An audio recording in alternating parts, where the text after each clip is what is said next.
Aujourd'hui, 15 août 2018, c'est la célébration de l'Assomption, la montée de la Vierge Marie au ciel. Et aujourd'hui, sur Osons Vivre, nous avons décidé de pouvoir rendre hommage aux femmes en général, aux femmes, les femmes qui sont éducatrices des enfants, éducatrices de la nation. Et nous allons parler des relations entre mère et adolescent, comment aider son enfant à bien vivre sa phase d'adolescence. Et aujourd'hui, pour aborder ce thème, je suis avec une femme. Je suis avec Madame Carole Fleur Haro Détognon. Elle est conseillère conjugale et est déjà là pour partager ce moment avec nous. Madame Carole Fleur Haro Détognon, bonjour. Bonjour Madame Christelle, bonjour aux chers téléspectateurs. Joyeuse fête de l'Assomption à vous. Joyeuse fête à vous aussi, merci. Alors, aujourd'hui, nous allons parler de l'éducation, de l'enfance, de l'adolescence précisément. Alors, aider son enfant à bien vivre son adolescence. L'adolescence, comment est-ce que ça se manifeste? Et à quel âge ça commence? Vous savez que l'adolescence, c'est une période de la vie Oui. de tout être humain qui s'étend entre l'enfance et l'âge adulte. Et c'est y compris l'âge pubère. Et il faut dire que l'âge adolescente, ça varie. Ça varie d'une personne à une autre, mais en général, on peut dire que on peut constater déjà l'adolescence chez une femme 2 ans avant l'homme. Le sexe masculin. Qui est 2 ans avant le sexe masculin. C'est-à-dire que, admettons qu'un enfant a, disons, déjà à 12 ans, oui. On peut constater la puberté chez une femme. Oui. Mais pour constater la puberté chez l'adolescent, vous allez attendre un peu plus, déjà à 14 ans comme ça. D'accord. Donc, cette étape qui est pré-adolescente, c'est en fait une période pendant laquelle il y a beaucoup de bouleversements morphologiques, anatomiques et biologiques. Vous voyez, et psychologiques aussi. D'accord. Donc, à ce niveau, nous allons constater que l'enfant qui a 12 ans commence par avoir certaines crises de personnalité. Oui. Qui part de l'affirmation du moi. Nous avons le narcissisme qui s'installe aussi, la période du narcissisme qui s'installe, et puis la période du moi. Vous voyez? D'accord. Et puis, c'est en fait une période qui crée des perturbations, des bouleversements, beaucoup de transformations dans la vie de l'adolescent. Alors, vous parlez tout à l'heure de l'adolescence, mais vous avez aussi fait sortir la notion de puberté. Est-ce que adolescence et puberté vont forcément de pair? Ou bien un enfant peut vivre sa puberté d'abord et puis après vivre son adolescence? Comment est-ce que ça se passe? Ça commence par la puberté. Oui. Je disais tantôt que à partir de 12 ans, oui. L'enfant peut commencer par vivre sa puberté. La fille commence par voir, constater sa physiologie transformée. Et que l'apparition des bourgeons, l'apparition des développements des seins, oui. Sa voix commence par s'affiner. Oui. Et sa féminité commence par s'affirmer. Et chez le garçon, nous commençons par constater, à partir de 14 ans comme ça, commençons par constater que sa voix commence par être de plus en plus rauque. Et ses muscles, sa musculature, ses muscles commencent par être développés et s'affirmer également. Donc, sa morphologie, son physique commence par être dessiné de sorte qu'on sent que, voilà, telle personne est homme et telle personne est femme. Le dessin est net. La différence est plus perceptible. Être vraiment net. Donc, en ce moment, l'enfant commence par différencier, savoir véritablement que, voilà, je suis comme maman ou bien je suis comme papa. Voilà.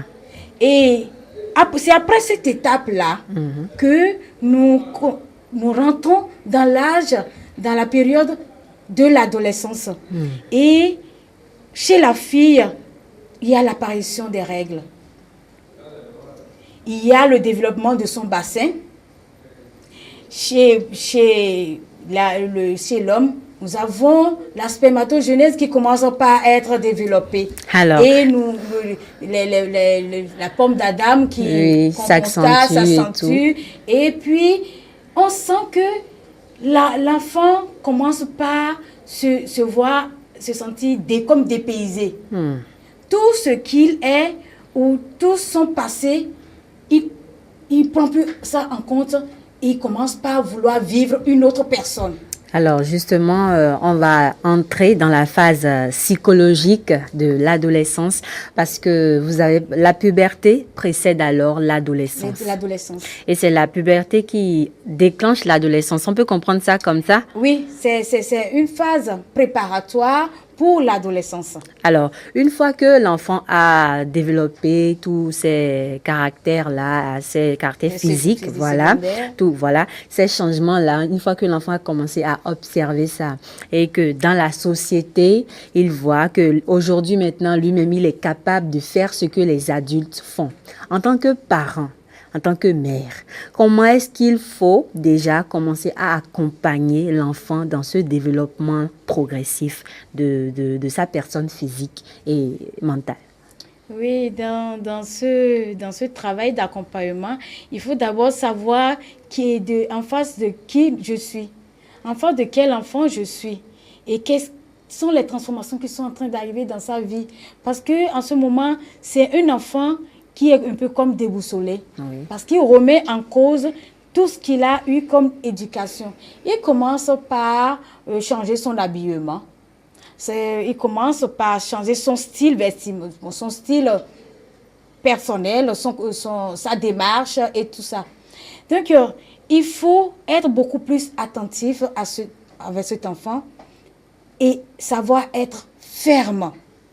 Ferme tout en étant quelqu'un qui est ouvert à sa personne, en respectant les transformations que cet enfant est en train de subir.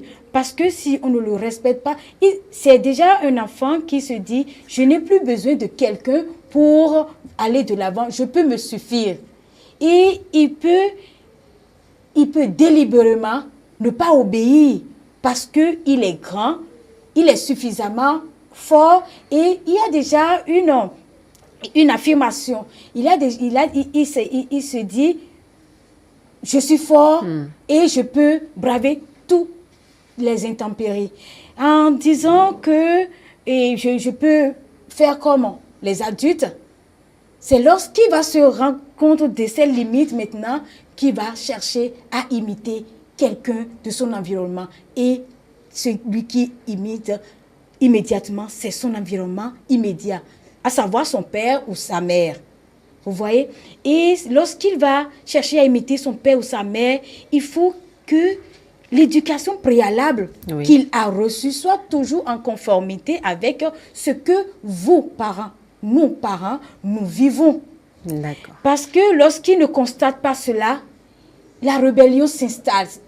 D'abord, c'est déjà un stade où il est prêt à tout remettre en cause, il est prêt à tout battre en revers pour s'affirmer, pour pouvoir instaurer une nouvelle donne. Ça donne ce que lui, il croit être la meilleure. Oui. Donc, il faut être ouvert et pour que vous puissiez être un modèle pour cet enfant et savoir le cadrer dans le milieu, dans les fréquentations.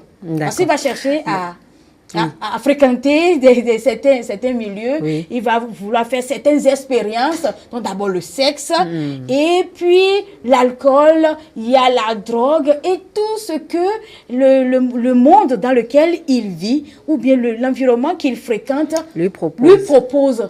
Madame Aodé Tognon, je voudrais prendre le cas de cette jeune fille-là qui découvre qu'elle a beaucoup de transformations physiques. Déjà aujourd'hui dans notre société, hein, les enfants déjà à 13 ans, 14 ans pour certaines, sont déjà pratiquement physiquement hein, des femmes, avec, comme l'autre le dirait, tout ce qu'il faut là où il faut. Alors, dans notre société, les parents n'ont pas pour habitude de discuter, d'être dans la discussion et tout ça. Une fois que l'enfant a envie de vivre le monde, d'assumer son corps, de faire toutes ces expériences-là qui se présentent, on trouve tout de suite que l'enfant est désobéissant, l'enfant devient malpoli, etc. Et certaines personnes, certains parents décident de passer au châtiment corporel pour empêcher leur enfant de prendre leur envol. Alors, face à cette attitude-là, qu'est-ce que vous conseillez en tant que conseillère conjugale? Vous savez, lorsque on dit, Marguerite Léna disait que l'éducation est un lieu, oui, est un lieu par excellence où on prépare l'enfant au choc du futur. On le prépare à le vivre d'abord, à le consentir, à le sentir, à le consentir. Donc, si préalablement, oui, vous avez éduqué votre enfant depuis le bas âge à ne pas faire face à des refus, face à des refus, ne pas opposer le châtiment corporel, mais l'écouter. Lorsque ça se passe comme ça, il faut savoir que votre enfant qui est dans l'âge pubère, ou bien qui est dans l'âge adolescentaire, et vous commencez par le taper, faites attention. Sinon, il va vous montrer que ses muscles ont commencé par sortir. Parce qu'il va vous dire, je ne suis plus un gosse. Je suis grand. Donc, je crois qu'il faudrait éviter de le confronter dans le public. Il ne faut pas parce que son affirmation de soi commence par être vraiment affirmé, commence par être vraiment clair. Exacerbé, c'est le moment vraiment pour lui clair. De se développer. Il ne faut pas les exacerber, il ne faut pas qu'il constate que vous êtes en train de l'envahir et que l'étouffer dans son espace, l'étouffer dans sa vie, il ne va pas se sentir libre dans son milieu. Il faudrait l'appeler, discuter avec lui, mais de façon franche et ferme, tout en sachant que ce que vous êtes en train de dire est vrai. Vous êtes vraiment informé sur ce que vous énoncez. Parce que lorsque vous titubez ou bien lorsque vous lui proposez quelque chose et il va rencontrer des réponses contraires en ville, il va se dire, ben celui-là, il s'est foutu de moi. Il ne va pas vouloir vous écouter. Mais lorsqu'il verra que les conseils que vous lui prodiguez, lorsqu'il ne répond pas à cela, lorsqu'il ne suit pas ces conseils, lorsqu'il ne marche pas sur ces lignes de conduite, le contraire, ce ne serait pas vraiment favorable pour lui. Franchement, il va faire marche arrière. Alors, mais il faut d'abord commencer par faire des projets de vie avec lui. Parce que comme ça, lorsque vous allez lui dire, lorsque tu pars comme ça, lorsque tu vas, par exemple, une fille qui va prendre une grossesse, alors que tu me dis que tu veux être peut-être, je sais pas, un docteur, un ingénieur agronome, ou bien je veux être un avocat, ou bien je veux être un juriste. Mais comment pourrais-tu assumer cette fonction si déjà tu rentres dans un lien de mariage de façon précoce? Comment est-ce que tu pourrais assumer cette fonction si tu fous déjà en l'air ta scolarité, ta scolarisation et ton avenir? Mais est-ce que le fait simplement de discuter avec l'enfant suffit? Parce que dans notre société aujourd'hui, là, il y a plein de gadgets, il y a les téléphones Android qui permettent de regarder autant de vidéos de tout type. Il y a beaucoup de sorties avec les amis, les petites rencontres nocturnes que les parents ignorent. Comment est-ce qu'il faut gérer le fait que l'enfant doive quand même vivre une vie sociale? Parce que discuter avec lui, en discutant avec l'enfant, le parent n'est pas forcément convaincu peut-être que l'enfant dit exactement ce qu'il pense. Parce que l'enfant se dit peut-être, moi aujourd'hui, je vais être avec mes amis pour expérimenter, comment dire, le sexe ou la cigarette, toutes ces choses-là que les jeunes font. Donc, je ne peux pas tout de suite me mettre à discuter de ça avec ma mère. Il faut que je la rassure pour aller faire autre chose dehors. Comment est-ce que ce parent-là peut accompagner son enfant dans les activités sociales pour être sûr que son enfant quand même fait le bon choix? Il faut d'abord écouter l'enfant.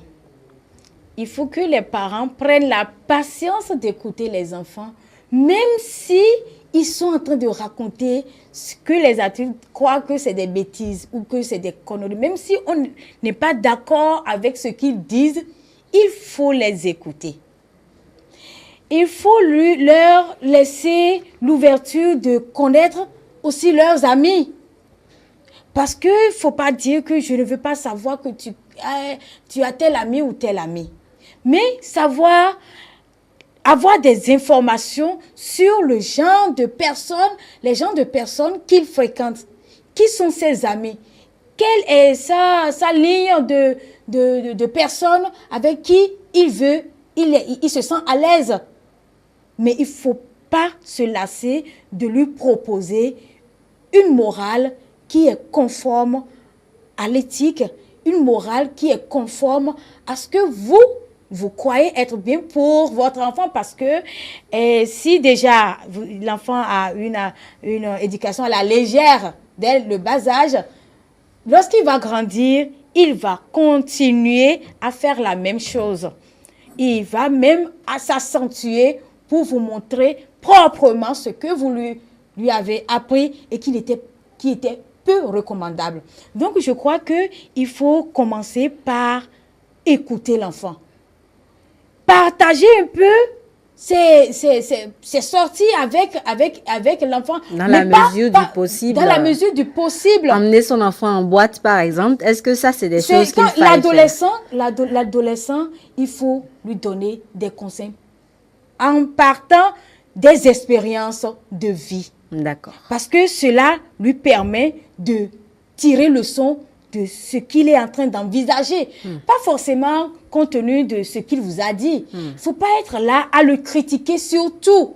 Ça, c'est même à déconseiller. Lorsque l'enfant s'habille de telle manière, tu vas lui critiquer. Non, tu regardes la personne qu'il est en train de développer. Tu vois cette personne et tu lui dis d'avance, c'est comme ceci que moi je souhaite, c'est ce que moi je te propose. Vous voyez? Maintenant, lorsque vous êtes toujours là à le critiquer, tout ce qu'il fait est mauvais, il va vous cacher des choses. D'accord. Donc, ne pas le critiquer, l'écouter, l'accompagner dans ce qu'il fait. Mais dans cet accompagnement-là, pour les sorties, parce que souvent, généralement, on constate que les parents, ils ont tellement envie de sécuriser leurs enfants qu'on leur interdit toute forme de sortie. On discute avec eux, on les met au travail, on essaye de les occuper. Mais pour fréquenter leurs amis, ça n'existe pas. Il y a le cas de ce parent-là qui dit, bon, moi, dans ma famille, il y a le temps pour étudier et le temps pour sortir. Et même pour sortir, c'est moi-même qui prends mes enfants en voiture, on va en boîte, on va dans les bars, manger, etc., etc. Est-ce que le modèle de ce parent est à suivre? Vous savez, je ne peux pas dire qu'il y a un modèle typique à suivre compte tenu du fait que la psychologie de l'adolescent est immense. D'accord. Et très profonde, de la même façon que l'homme aussi l'être humain est très profond. On ne peut pas tout cerner, mais il faut savoir cadrer. Il faut savoir le cadrer. Qu'est-ce qu'il va découvrir en boîte? Qu'est-ce qui le pousse à savoir ce qui se passe en boîte? Il faut mettre de limites en toutes choses.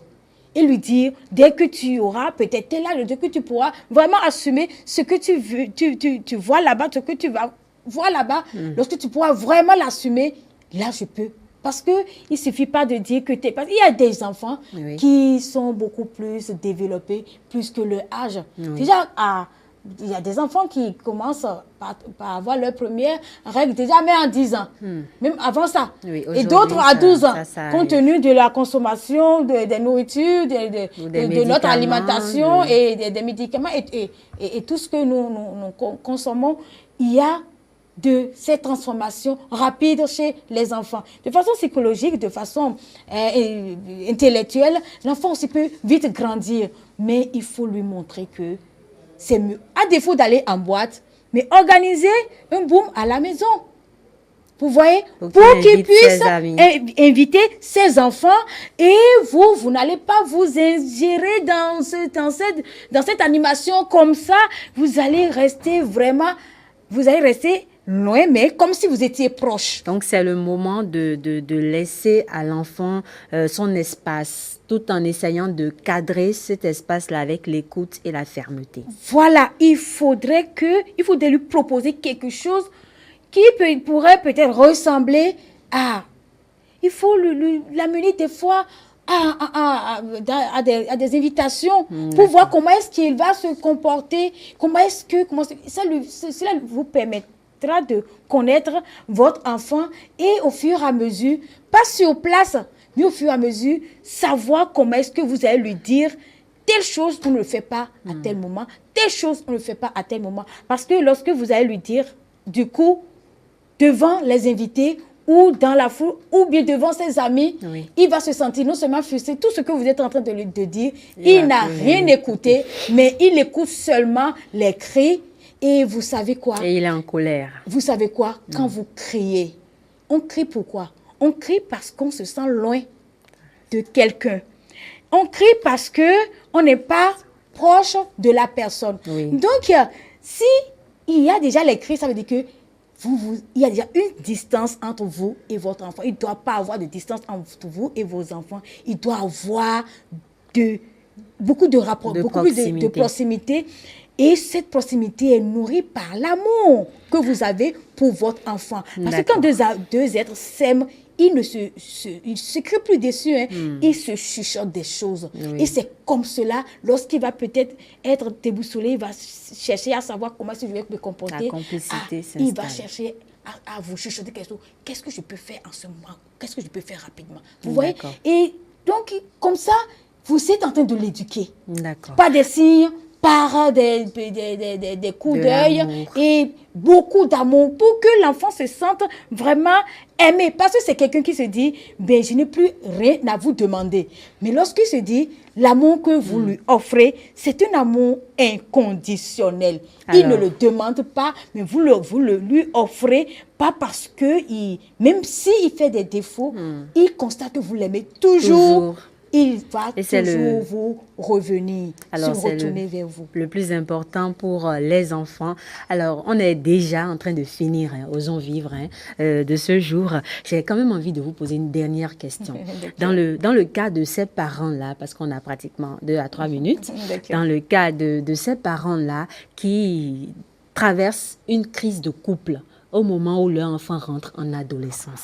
Comment est-ce qu'il faut quand même gérer à la fois la crise du couple entre le père et la mère et la crise d'adolescence de l'enfant? Très rapidement, Madame Carole. C'est très compliqué cette question et je vais tout simplement dire qu'il ne faut jamais arriver à cette étape-là parce que c'est très dur pour l'enfant et pour vous-même.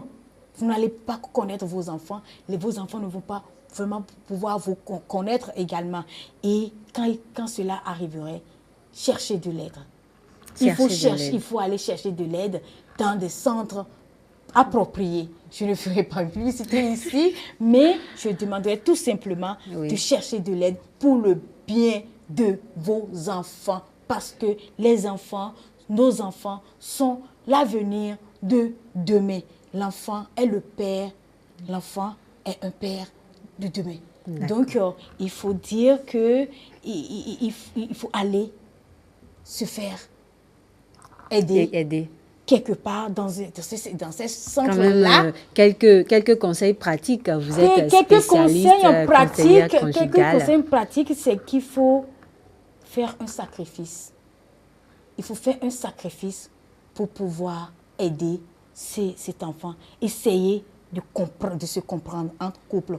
Mais si véritablement ce n'est pas possible, il faut que l'enfant sache que son parent l'aime. Son père comme sa mère. Que son père et que sa mère l'aiment beaucoup. Comme ça, il va se retourner vers son père au moment opportun. Il va se retourner vers sa mère au moment opportun. C'est ce que j'aimerais proposer. Déjà, pour dans l'immédiat, c'est ce que je souhaiterais proposer. Merci beaucoup, Madame Carole Fleur Haro d'Etognon. Vous êtes conseillère conjugale et aujourd'hui, c'est fête de l'Assomption, la Vierge Marie qui monte au ciel. Elle a éduqué quand même son fils, le Seigneur Jésus-Christ, qui nous a sauvés. Effectivement, et si on peut prendre la Vierge Marie comme modèle, parce que dans les commandements, je suis chrétienne, dans les commandements de Dieu, le 4e nous demande « Honore ton père et ta mère » et tu auras la bénédiction. Et vous savez, vous voyez que comment la Vierge Marie, elle a été honorée. Son fils l'a honorée. Quelqu'un qui est la mère de Dieu, on ne peut pas le laisser. On ne peut pas laisser son corps pourrir. Donc, il faudrait qu'on prenne référence à notre croyance aussi pour pouvoir permettre de donner un modèle à nos enfants pour qu'ils puissent grandir dans la sainteté, qu'ils puissent s'épanouir dans leur développement. Merci beaucoup pour les conseils. Merci d'être passé sur ce plateau d'Osons Vivre.